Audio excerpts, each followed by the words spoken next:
I feel like this episode is going to have so many tangible takeaways for everyone because, as I just said to you guys, like matrescence as a topic is something that I feel very strongly about.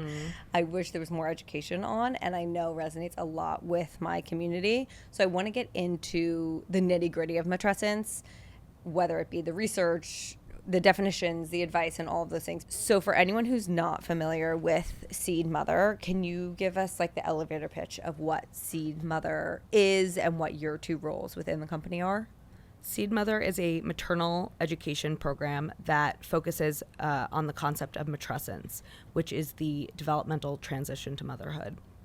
We offer workshops and courses for expecting and new moms to help support them and their well-being through the transition to motherhood. I'm Victoria. I'm the co-founder of Seed Mother, and Julia is the other co-founder of Seed Mother. And what was like the initial interest for you guys in matrescence? Like, why was this topic something that you both felt passionately about to start a company focused on it? I became a mother in October 2020. And then I started this program around the same time. So I was maybe 6 or 7 months postpartum when I took a course that introduced the concept of matrescence to me, and it blew my mind. It all of a sudden gave me all the permission to be exactly where I was, exactly how I was, at the pace that I needed to be at. And really, even just the simple definition just gave me all of that relief and freedom. And that really lit a fire in me. Why did I not know what this is? And why is this not taught in every, prenatal education course? So I have a background as an educator and just was really fired up to create something that could sort of distill the academic research in the area down into something really digestible for the general public of mothers. And what about you? So what got me interested in matrescence, my sister also became a mother in the pandemic, and and one of my best friends as well, I saw how much they struggled to understand what was happening to them. At the same time, I lost my brother pretty unexpectedly. And as I started taking this course that Julia mentioned, I started seeing a lot of parallels between my grief experience and the process of becoming a mother. So there was something about that I was like, this is so rich in opportunity for personal growth, for looking at, turning things on their head and saying, okay, this is a really hard time, a difficult experience, but how can I grow and transform from this? And doing that through using education, using ritual practices, having a community around you that understands what you're going through. So I wanted to kind of bring that similar framework to other women that are going through this transition. I would actually love to dive just like a little bit deeper into that, because when we talk about grief, I do think there is a version of grief that women experience. Well, grief is a big part of matrescence. Okay. Like 1000%. The grieving process. So that was also part of what I was like, I understand that, because I too am grieving something completely different, but I can empathize with that experience, that grief experience that mothers experience when they're losing a part of themselves from pre-motherhood. And I think it's hard for women to accept that or admit that, or I don't know exactly where that line is, but we talk about this a lot of like two conflicting emotions can coexist 100%. At once, because I always felt a little guilty, or I don't know if it's judged or what, saying, well, I'm grieving a past version of myself because I'm also so in love with this result of having a child. But it is real that you completely have to let go of a past version of yourself because it just doesn't exist anymore. And like, quite honestly, correct me if I'm wrong, I don't think it ever does exist again. I said this last night. Like, I agree. We were walking around the West Village and I was saying it makes me so nostalgic to be in the place that I used to live before I had kids, where I feel literally sick to my stomach because I miss it so much. And it's not that I don't want my children, but I miss this aspect of my life where I had such freedom and knew my children were on the horizon, but I could just be free. And my friend was like, you'll get that again. And I'm like, no, you won't. Think about how involved my parents are in my life. Like, I don't think you ever fully get that freedom back. Am I wrong? I think it's less about, yes, your life will always look different. It just will, inevitably, because you have a different set of responsibilities and different priorities. And that is part of the matrescence experience, is like you're going through a transition, but not just of yourself, like of your social life, your psychological self, your ecological, like the way that you think about the world and climate change and all these different things. So all of these areas of your life are going to be different. So there's just no way of, I guess, going back to who you were before. You're inevitably going to be a different version of yourself.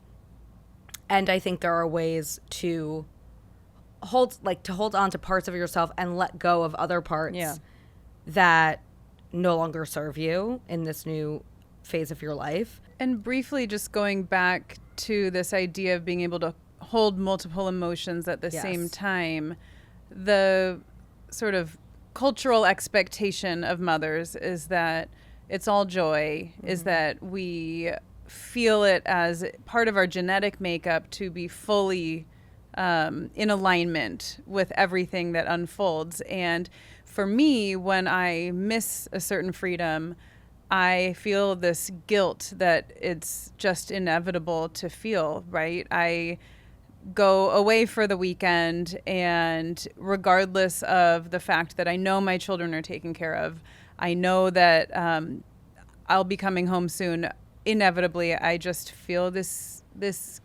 guilt that I'm enjoying myself. Even when I, go to work, I feel guilty that it's a relief from, I have a kind of toddler, like he's just coming into toddlerhood, and a 4.5-year-old. And for me to not be always wondering if someone's jumping off a chair or something like that, it feels relieving to me. And then there's another layer of guilt. So I don't think that we can ever let go of that feeling. But what's so beautiful about the matrescence framework is that it sees this time period of this transformation into motherhood as a rite of passage. And when we can zoom out and see in all of the rite of passage frameworks and research and writings that it's these mixed emotions, it's the confusion, it's the leaving of a past identity and moving into sort of a new identity that you don't even really know what it's going to be yet. That is where all of the juicy, beautiful expansion comes from. Right. So when we can see it, I don't know what this is, but I know that it's going to contribute to something really big and beautiful down the line, we feel relief. We've now said the word a few times, matrescence, but can you provide a definition of what matrescence actually is for anyone who has not heard it yet? It's a developmental passage. It's the process of becoming a mother. It was a concept that was created and coined by an anthropologist named Dana Raphael in the 1970s, and then it was brought back into the cultural lexicon and into research by Dr. Athan, who wrote a paper on it in 2015. And does everyone experience matrescence? Like, is this something, for instance, we talk about postpartum depression a lot. Okay, obviously not everyone experiences postpartum depression, but is matrescence something that is a universally shared experience for new moms? Yes. Yeah. That's an interesting question. No one has ever asked us that. And it took me a moment to think about it, because the beauty of matrescence is that it's exactly what it is for each person. So my matrescence experience is completely up to me. How long it lasts, what exists within it. And so when, I sit in a circle with mothers, we all are just, again, like given permission to be exactly where we are. I would argue that even not having a matrescence experience or not feeling transformed is a matrescence experience in and of itself. Like, oh, okay, so that's what happened. That's, but there's really no right, wrong way to experience it. And are we experiencing it from 0 to 1? I know, yes. But then are we also experiencing it from 1 to 2 or 2 to 3? Is it with every child or is it that first child? Matrescence reoccurs with each child. And it can also change and evolve with each phase of motherhood that you go through and each phase that your child goes through. So, the transition back to work or them transitioning to school or even going off to college one day. It's like these are all things that shift and change the way, you see your motherhood experience and the way that, you are growing and evolving alongside your child. Right. We had a client a few summers ago, and I'll never forget, we asked them to reflect sort of on the arc of their matrescence journey. And she went all the way back to high school when she really took on a mothering role to a younger sibling.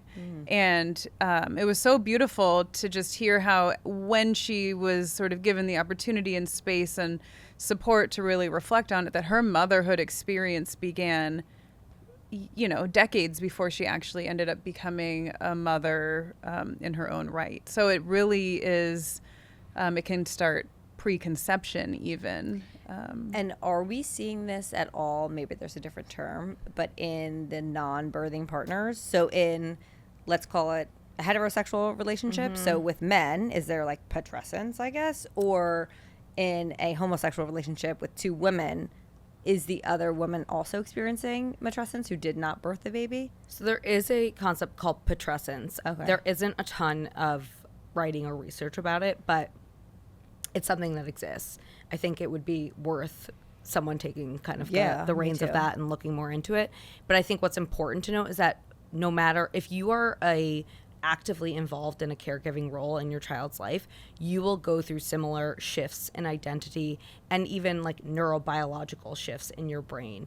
So they've like tracked fathers or partners or people that are really actively involved in the caregiving role, and they too are experiencing brain changes that happen. Fascinating. Maybe not in pregnancy, right? Because they're not going through that physiological hormonal shift, Right. But more so when the baby actually arrives, they're experiencing a lot of those changes too. It just might not be as like big. It might be a little bit more subtle than the birthing person experiences. Yeah. I'm just interested because, we've talked about surrogacy or adoption or same-sex marriages, like the impact of a non-birthing person and what that matrescence looks like. In terms of what you just kind of mentioned, like the brain changes, what is research showing us in the physical body changes and like the brain changes in this evolution of matrescence?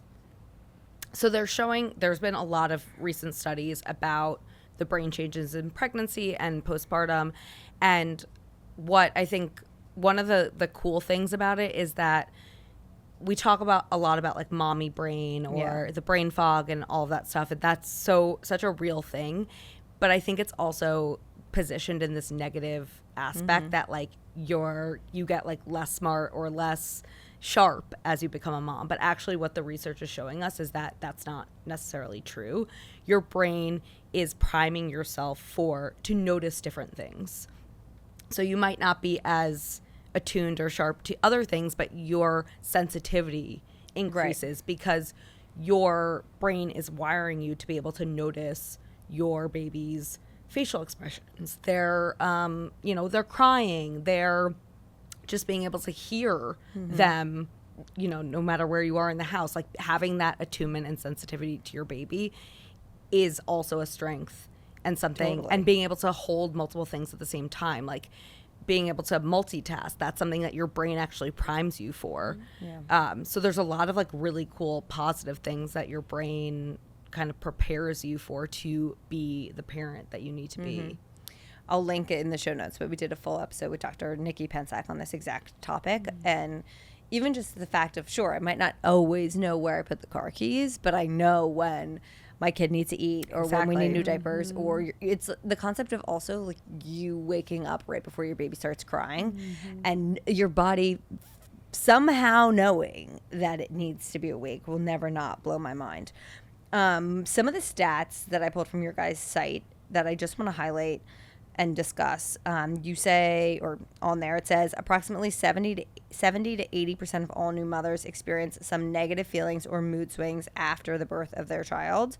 That was pulled from the American Pregnancy Association. What tie are we seeing with postpartum depression or postpartum anxiety and matrescence? Is there a tie? Is there a correlation? Are they related? There hasn't really been any like studies that have like tied them exactly, but I think what the matrescence framework does is just normalizes a lot of these negative feelings or intense emotions that may come up, and says like these things are actually a purposeful and normal part of your growth into motherhood. That's not to say that the postpartum experience or the postpartum anxiety aren't real, or that they're like, when they are getting in the way of functioning and like they need to be addressed. But there is also like this kind of messy middle of a percentage of moms that are just having difficulties. They're just struggling. They might not be at a clinical level, but they are struggling to understand what's happening to them. So the idea is that the matrescence framework can help by providing language and like a framework, normalize some of what these mothers are going through to hopefully prevent it from exacerbating and becoming a more serious mental health issue down the line. And what are a lot of the symptoms or things that you're seeing women feel during this matrescence period? Like, I know we mentioned grief, but what else is coming up for people a lot? Grief, confusion, exhaustion. Yeah. What I really feel like we see often is just surprise.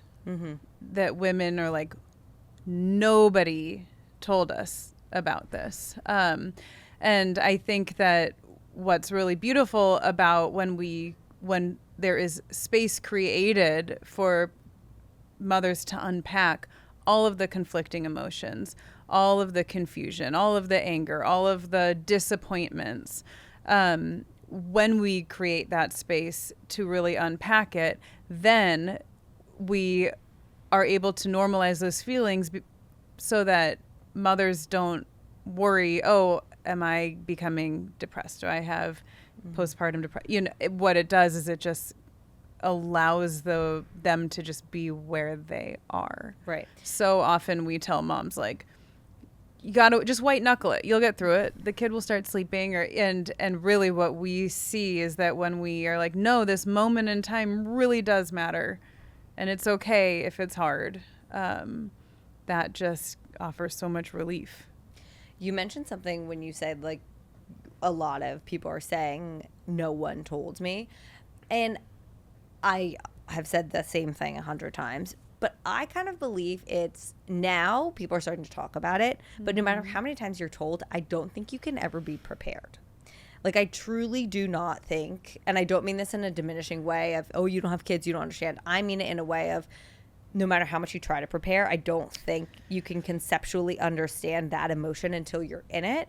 So you're not crazy for feeling like, how was I not prepared? Because I really don't think you can be. We talk a lot about childbirth education and how pretty much every person who's going into childbirth is going to have taken a class or, you know, watched a couple of videos, and that the data shows that you don't know what's going to happen, right? But the data shows that having some sort of a framework or some sort of an understanding of what could happen actually improves outcomes for mothers. And that's in childbirth education. And what we're seeing is that we ran a pilot study through our university with Dr. Orly Athan of a matrescence education curriculum. And what was really amazing about the results is that it's showing similar results, where we worked with prenatal, pregnant, expecting mothers as well as postpartum. And what was really amazing is offering them tools for wellness, offering them the education, offering them the opportunity to connect as a community did result in them having better outcomes in their perceived well-being.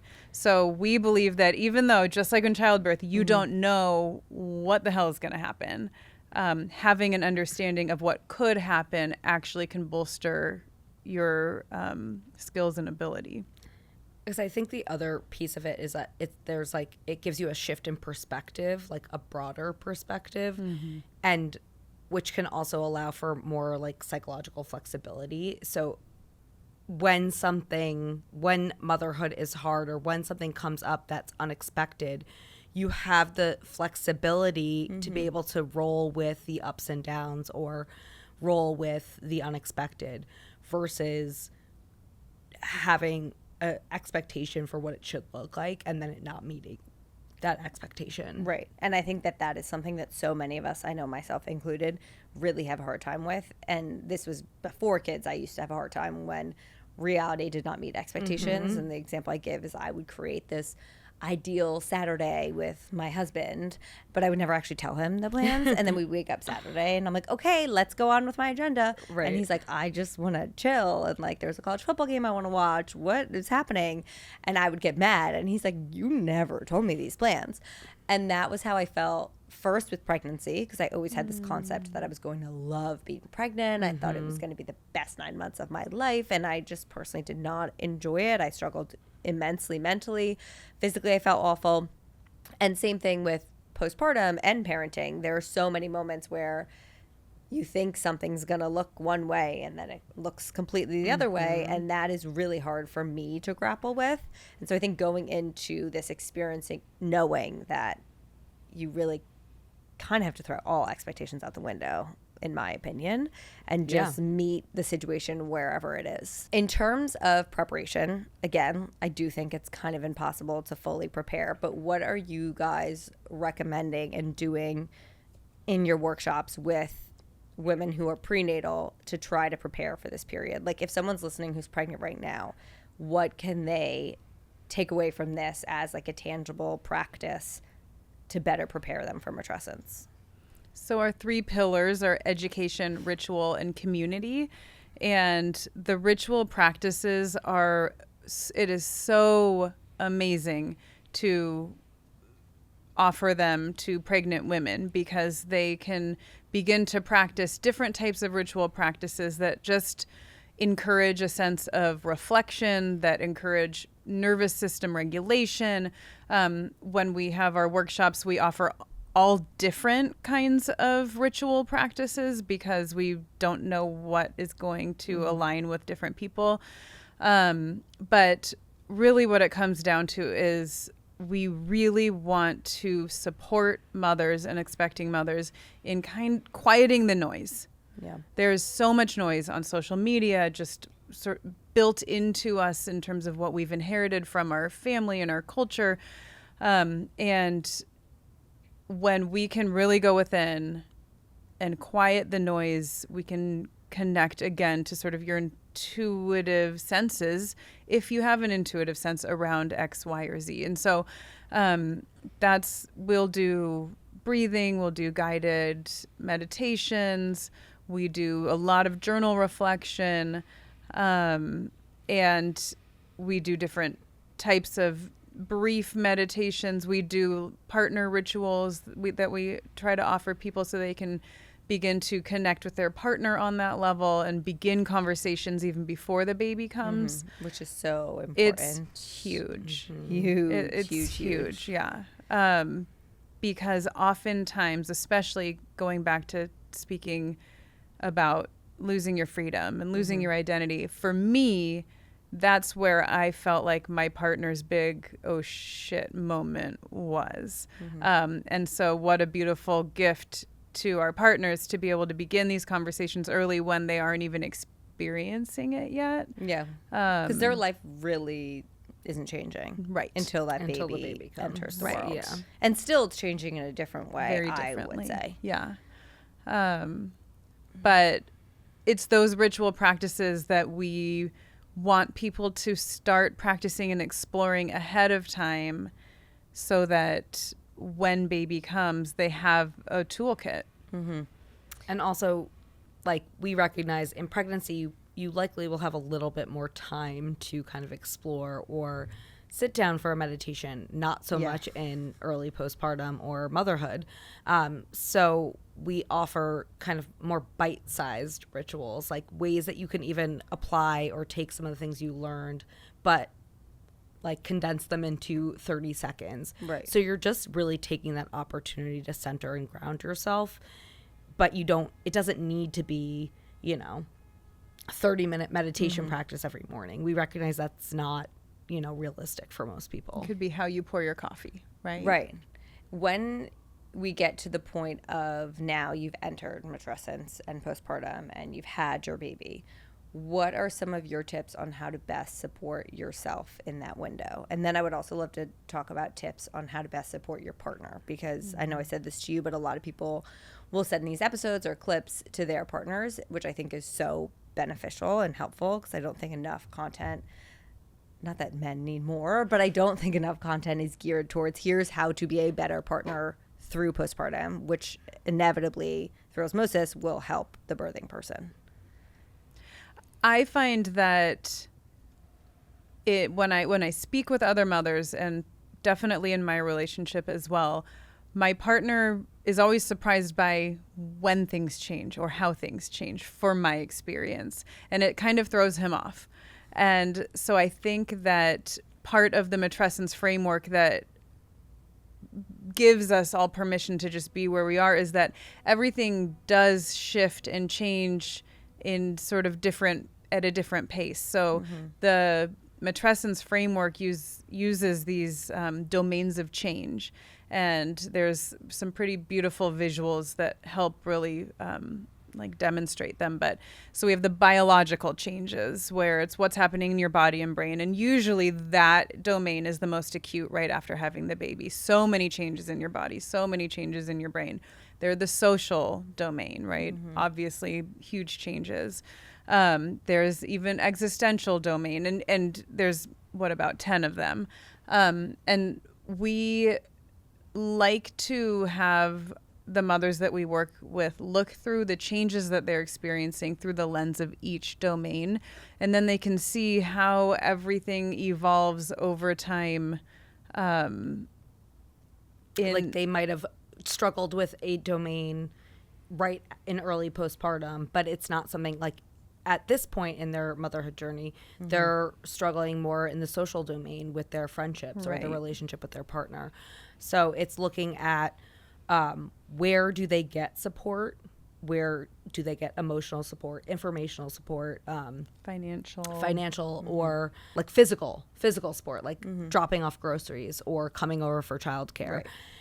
And looking at that through the lenses of the domains and saying, where am I missing support in these areas, and where can I seek it out, whether it's paid help or, someone in your, and also like knowing who not to go to for certain things, right? Like you might want to go to your mom for emotional support, but that might not be the person that can really provide that for you. But she's really good at dropping off groceries. So like, let's assign her more of those kinds of things that we know that she can show up for you in that way. So it's like filling in the gaps, and just like giving like an overarching view of like where you could be buoyed a little bit more. I actually don't think we talk about that enough. I was just having this conversation with my friend the other night around relationships serving different purposes, whether that be family relationships or social relationships or whatever it is. But for this example, we can talk about the social relationships because I'm huge on female friendships. And with that, I think different friends can serve different purposes. And I'm not meaning that in the way of like, I'm going to use you for this. But there are people that you want to sit on the couch with and laugh your ass off, and you can be like, fuck you, and curse and have fun and that relationship. And then there's a relationship where they're spending a ton of time with your kids, and you know if anything went wrong, you could call them and be like, can you get both those kids up from school and can you have them for the night or something? And obviously those two things could be the same person, but I do think that, in my opinion, when you're reflecting on your relationships and where you're pouring your time into, it's also assessing, what is this relationship serving for both of us? How do I want to show up here? And what is like the takeaway in a tangible perspective of this friendship? And is it something I need? Is it something that maybe I don't have the effort to pour into, which is also okay. Like, you have to assess your own time. But I think especially when it comes to help, that's a big one. Like, you gave the example of your mom. Like, maybe she's not the person you want living with you for a week. Maybe she is. Right. But maybe she's really good at tasks and you can just give her those.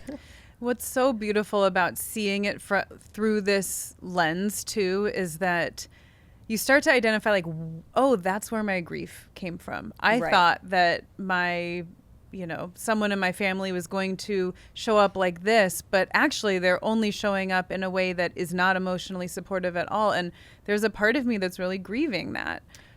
So it helps you really identify what the deeper feelings are, that sometimes if we are just really in it and feeling like we're sort of underground and in the dark, we can't really pick out why we have all of these conflicting feelings. I'd love to go deeper on that, because I have gotten a few messages and comments about this exact thing, where I'm so fortunate that my children's 4 grandparents, so my mother, my father, my mother-in-law, my father-in-law, are incredibly involved in their lives. They are the best caregivers. I trust all 4 of them individually and collectively to watch my children. They raise their hand at any second ask. Like, anything that I ask them, they will do. And that is such a privilege. And I realize that's not the norm. And I've had a lot of people message me saying that it's beautiful to observe how involved my mom is for our relationship, my mother-in-law as well, but I'll talk about my mom, and them saying, like, I'm really grieving the fact that my mom didn't show up for me as a grandmother in the way that I expected her to. Is that something you guys are seeing a lot? And what advice do you have for someone going through that?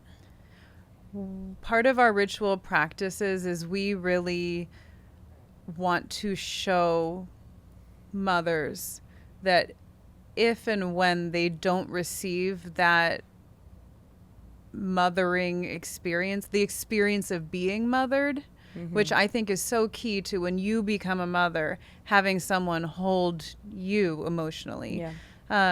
We do many ritual practices where we are offering self-compassion for ourselves, and sort of trying to offer a feeling of empowerment for mothers, where if you're not receiving this externally, you can receive it internally. And you also can, once you become aware of that, maybe find someone else in your community that offers you something similar. But the big message in my experience and for me is that it can come from within. And there's something really freeing about that. And also, grief again. I think another thing that was a super helpful practice, which we actually did in our course with Dr. Athan, was we had to interview our own mother about her motherhood experience and her matrescence experience, not necessarily in that lens, but your transition to motherhood. What did that look like for you? And for me, that helped me look at my mother's experience, how she mothered me, how she's able to show up through a completely different lens, and gave me a bit more compassion for, she's just doing the best that she can with the tools that she was given. So knowing, that we're all, like, even our mom is also human.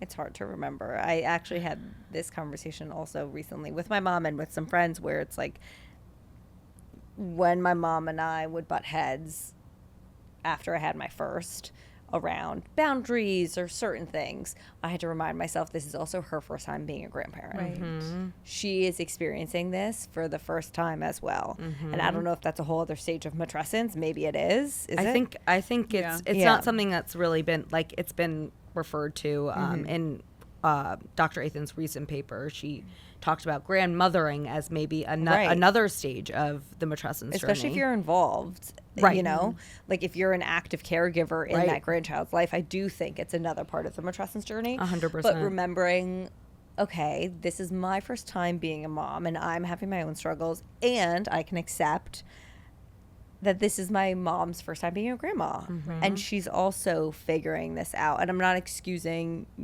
I understand that if your mom isn't showing up for you in the way that you want, it'd be really freaking hard. Of course. And it's also their first time as well, which is hard to Right. It's that both hold and. those two things at once. In terms of best supporting your partner, are there tangible tips? Obviously, I think the conversation beforehand is really important of, you know, going into it. For example, for me, I said to him, these are kind of things that I'm hoping will happen, but obviously I don't know. But the biggest thing is I want to be able to have an open pathway of discussion. I want to be able to share what I'm feeling. I want to be able to have like non-heated conversations, which obviously wasn't the case 100% of the time, but that was the goal. Yeah. But I think after the fact, it's having that open dialogue of feelings, even the messy and the ugly feelings of like, you are driving me insane right now. I need you to leave this room. Right. But being able to say that instead of holding it in and festering and then getting so angry. Like, what are you guys seeing is helpful from a partner perspective? Something that came up in one of our recent circles was we had multiple of our mothers share that when they did this assessment of the domains and who fits in them, that their partners or husbands literally fulfilled every single domain except the emotional support one. And so we were like, wow, that is so interesting that, and these were people who were expecting. So they had not had the baby yet. Okay. So they, again, a lot of times husbands or partners of the birthing partner don't really fully grasp what is going on until after the baby is born. But even just beginning before baby comes, asking, do you feel any changes right now? Or are you feeling excited? And having a little bit of a script, even like, I'm going to ask you this question. And for all I know, he's just going to say like, nope, I'm good. Okay, great. But it's going to plant a seed for down the line when potentially if he is starting to feel like, whoa, what is going on with my social life? Or what is going on with this feeling that I'm having around, you know, X, Y, or Z, just being the breadwinner or whatever. It offers that key for the future for them to begin to share. So we really like having, you know, asking the same question, like I ask you, you ask me. Usually if you're expecting, the person who's pregnant is probably going to have a lot more to say than the partner. But that just opens up like the routine of it. Yeah, I also will say on your site, you guys also have a stat from Peanut that says 79% of mothers feel invisible and 95% feel unacknowledged and unappreciated. And I will say for any partner that gets sent this episode is acknowledging the birthing person, what they went through, because that is something you will never understand. Right. And showing the gratitude, showing the appreciation, doing whatever the hell they ask. I'm sorry. Like, yes. I know. And thanking them for that. Obviously, I'm a words of affirmation love language person, so this is more specific even to me, but that to me is like just getting those pieces of validation. Yeah. I love the question, if there's anything that you need to hear right now, what would it be? Because we cannot assume that our partners are going to even, like, if my partner thanked me for something, it'd probably be like the exact fucking wrong thing, you know? Like, so by saying, what is it that you feel like you need to hear right now? There's nothing wrong with literally spoon feeding it to your partner and then having them say it back to you. There's something actually really beautiful about sort of teaching them and showing them this is where I'm feeling like I need to be seen or heard right now. Or just giving them like the instructions to be like what would be helpful for me right now is if you just validated my experience versus trying to fix it. Yes. Right. We can Just get to hear that it. place after, but I think that's a something that men go to quite often, is that like, well, let's come up with a solution and let's fix this. How can we make this better? And it's even just like voicing, like, actually what feels really helpful for me right now is just to listen. Yeah, 2 follow-ups on that. Like, one thing, I forget where I heard this a long time ago, and I try to do it, and as does my husband, of, do you want me to just listen? Exactly. Or are you looking for advice? Right. Because oftentimes, especially Right. in this postpartum, I'm just looking for you to listen. Right. Because you don't even have the answers. You can't wave a magic wand to make our child sleep. And I think, talking about the spoon feeding, there's this belief that we want our partners, or this ideation that they should be able to read our minds and know exactly what we want, whether that be for a present or what they're saying or in the bedroom. Like, it's not a problem to teach someone in both ways. Like, it goes 2 ways. And then partners, when you get spoon fed that, remember it and use it again. You know, like what you said, it would feel really nice for you to say XYZ. Sure, they can say it right then, and then they can say it again the next day. Right. Without any like poking Prompting, or prodding yeah. or prompting. And I think that is very helpful. Like, that acknowledgement for what the birthing person just went through is huge. So you guys mentioned this liminal space. What is that? Can we talk about that? I love the liminal space. Okay. It's so uncomfortable, and yet it's so juicy. Like, What is it? so in the rite of passage framework, Okay. the liminal space is the space between the identity that you've let go of and this identity that you are now coming into. And it's depending on what you're going through, it may last a week, it may last 10 years, you just don't know. But the feeling that people have when they're in this liminality is Disorientation, right. confusion, feeling lost, Not like knowing what everything's turned direction. upside down, and not knowing what And direction. this isn't specific to matrescence. The liminal space can be in Yes. grief or Right. like So a rite job of change. a rite Does of that count? passage is a transformation of one social state or status to Okay. another, which can affect the way society sees you or the way that you see yourself. Got it. And traditionally, culturally, these may look like adolescence. Like there have been, when we look at anthropology, like traditions and rituals that help teenagers become men. Or when you go to a funeral, that's a rite of passage. You're ushering in, you know, this new state of being that you are someone who has lost somebody. Got it.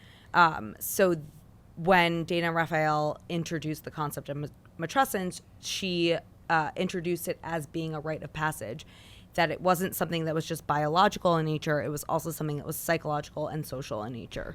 So applying that rite of passage framework to matrescence, that transition state is kind of where the liminal phase comes into play. Traditionally, women and mothers have been supported by ritual elders or other mothers during this time.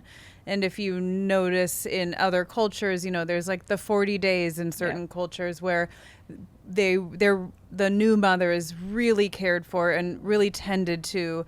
And that is an example of supporting this rite of passage. And what's happened with the way that our culture and Western cultures set up is that mothers are really left totally alone. And what we believe by reintroducing and being really clear that, no, this is a rite of passage. And unfortunately, you probably have to seek out support on your own, but here's the type of support you might want and you might need that can really help instead of just getting through it, but that can help create opportunities for personal transformation and growth. Or staying stuck in the liminal stage, Right. Which can happen.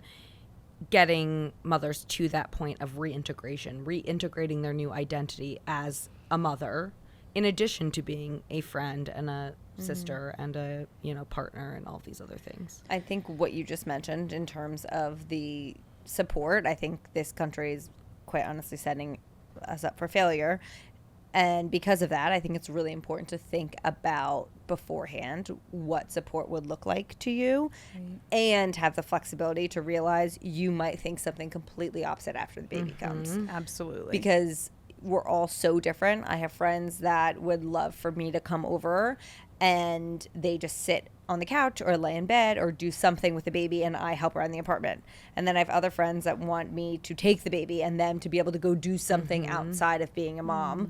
Even if that includes grocery shopping, something like doing those tasks and not doing the diapers and the feeding. And I think even for me, I was hard on these boundaries of, you know, we're not going to be having visitors right away. I don't want you guys to meet him the day we get home from the hospital with my first. And then we're in the hospital and we're about to get discharged. And I'm like, let's text everyone and tell them to come over. Yes. And they all came over the day we got back to our apartment, all of our immediate family. And having that acceptance with yourself of I thought something before and my opinion changed, and that's completely fine. You don't have to stay this hard set on a boundary or something, an idea you created just because that's how you felt at one point, because you might feel completely different afterwards. I know I did for many things. In my perspective, our whole society is asked to be hyper masculine in terms of everything is linear. We can control everything. There is a right way and a wrong way to do something. And what I think is so beautiful about marrying this idea of becoming a mother, which is obviously the most feminine task anyone could do, with this sort of liminality and rite of passage framework, is that it forces us to open up to all aspects of ourselves, including this deeply feminine, circuitous, meandering, letting go of control aspect that we all carry, men and women alike, that we're sort of short on in society. And so just allowing that flexibility, like what you just said, of actually, like, I want everyone here. That, to me, I mean, it gives me goosebumps. It's such a beautiful way to just open yourself to all that you are. And it just, I think, provides such a nice sense of new balance for both parents when we allow that to be. And it can change every day. Exactly. Right. Truly. And it be, rather than what it should be or what it should look like or what we think we should respond, be just what we're really feeling like in our hearts and our and guts. I mean, we said this in the beginning in terms of the rituals, but I think that that's just parenting in general. I'm a huge trust your gut parent. I don't care if all of my friends are doing something one way. If I don't want to do it, I'm not doing it. You know, I've talked about this before, but like the intense pressure from everyone to sleep train. And I have no feelings towards sleep training. You can do whatever you want in terms of getting, like, obviously there are limits, but you can do whatever you want in terms of getting your child to sleep. I just personally was like, I don't think it works for us. I don't think it's going to work for us. I don't want to do it. And it was fascinating to me, the pushback I got on that from people. And I really just felt, I trust myself. I trust my kid. One day he will sleep.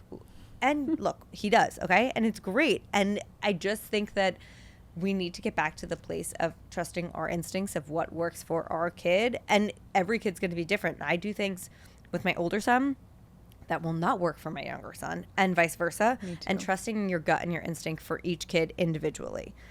I want to talk about the application of the framework to real life and like what that looks like for your clients. I mean, like, that's a good example. Like, just even the idea of, like, the Matrescence framework is getting them back into their own sense of intuition or their own sense of inner knowing. So when they're in a situation where they're being faced on Instagram and their friends are like, well, I sleep trained at, you know, this many months, like having the ability to check in with themselves and like, does that feel true to me? Does that feel like something that aligns with my values? And if it's not, like making a different decision, which I think feels like easier said than done. Yeah. But when you have like the rituals or the ability to like self-reflect and really like tune in, which I think we just like take for granted. A lot of women don't have that because we're kind of taught not to listen internally. Yeah. So the application looks like bringing, you might not be like, okay, this is the Matrescence framework, but you're like, how do I want to mother in this moment? How do I want to respond to this experience? Not what I think society or culture is telling me I should. Right. And the Matrescence framework recenters the mother. So much of what happens prenatal and postpartum is centered around the baby for good reason, but you know, you're going to see the pediatrician 100 times more than you're ever going to see your primary care, right? Insane. And so by recentering the mother and saying that that's not only okay, but necessary, it makes it so when there is a moment in your day where you're like, I am not okay for whatever reason, either emotionally or physically, my back hurts, whatever, it makes it so that you can advocate for yourself more or take action for yourself more in a way where you're obviously not going to put your child in danger or anything like that, but you're going to put yourself first. Right. I always use this example when I was postpartum with my first, and he would take a bath, and I realized that I could use this time for myself as well. So I would put my feet in the bathtub and I would just intend like, this is that moment, right? You know, when you're getting a pedicure or whatever, where it's like the warm water, this is a gift for myself while I'm doing whatever it is that I'm doing, like getting splashed by my 1-year-old or whatever. Feels a little different than a pedicure. But It's just a little bit. But having that intention, like, oh my gosh, this is for me while I'm accomplishing other things. But this is for me, and that really matters. To me, that was a big shift by learning about the Matrescence framework and how it's so important to recenter myself as a mother. That's why I honestly take showers with my kids. Right. On bath nights. I'm like, nope, we are getting in the shower because I actually want to do my own thing when you go to bed. Yes. Like, there are nights where I want that longer shower by myself after I put them down, fine. But there are nights where I have a lot to do after I put them down. And I'm like, and 6:30, we're all doing our shower together because I'm getting this done. Yeah. I want to quickly just touch on, what was the thought I just had? Matrescence framework, doing something yourself. We've talked about how this country, unfortunately, does not set up mothers for success. What do you wish, if you could change like one thing, what do you wish this country did a better job at or implemented? I mean, I would say like education, more education around things like matrescence or just how you're going to change and evolve through this experience. More support throughout the entire process. I think we provide a lot of support in pregnancy. Like Julia was saying, there's checkups, there's this. And then it's kind of like they call it the postpartum cliff, right? Like it's like a severe drop off where it's like, okay, you're on your own, figure it out. Truly. So it's like also continuing that support, because another thing that Matrescence like introduces is that it's not just like the 4th trimester. This happens, you know, well beyond those early postpartum phase. So like elongating that sense of support, not just like, okay, you're 3 months, you know, you're good now. Yeah. Because that's just not the case for a lot of moms, like, at all, in reality. And I mean, really, if you distill it down, I would say paid leave. That's like that is absolutely insane that we are asking mothers to go back to work after 3 weeks, 2 weeks, crazy, 5 days for some people. And first of all, what's going on with the baby and childcare costs, et cetera, but we can't engage in this kind of reflection and in this kind of opportunity for expansion and ritual and all of this stuff that can create such an amazing experience and transformation unless we have our basic needs met, and that there is not just paid leave and really good insurance for everyone who's birthing and for every family is, you know, And It's subsidized actually childcare. offensive. Yeah, Right. it's Maybe offensive. also. Yeah. I want to do a few fast questions. What is a mantra that has helped you through tough transitions? You can do this. I say, I'm giving it up to God. Oh, okay. Like, it's not up to me. I will answer also, just because I say all the time it's all wanna know. temporary. Like, that's a big Yep. one for me. Nothing is permanent. Okay. Would you rather, Julia, have pregnancy sleep or newborn sleep for the rest of your life? Oh, that's hard because my kids did not sleep. I guess pregnancy sleep. You would? Yeah, which is painful, but yeah. I would go newborn sleep, quite Yeah. honestly. What is the most impactful piece of advice you've received from a mentor or personal experience that you would pass on to mothers listening today? It's just a season. Like, it's the same thing. It's all temporary. It's a season of life, and we'll look back on it and you'll see how much you grew from it. I think trying to remember gratitude, like being in the energetic of gratitude. If you could shift one cultural narrative about motherhood, what would it be? There's no such thing as a perfect mom. Yes. I love that. Yeah, I agree. Agree. Okay, what would be one word that describes matrescence for you? Transformation. Liberating. Ooh, okay. And then fill in the blank. Motherhood is blank. Fucking hard. Yes. And beautiful. Yeah, like empowering, difficult, joyful, So many things. the range, all the full range of emotions. Universal. Literally that, the full range of Yep. emotions. Okay, for people who want more of you and want to work with you, where can they best support you and find you guys? They can check out our website, www.seed-mother.com, or on our Instagram @seedmother. You can find all information about our workshops, our courses, and just upcoming events and updates that we have going on. Awesome. Well, thank you guys so much. Thank Thanks. you.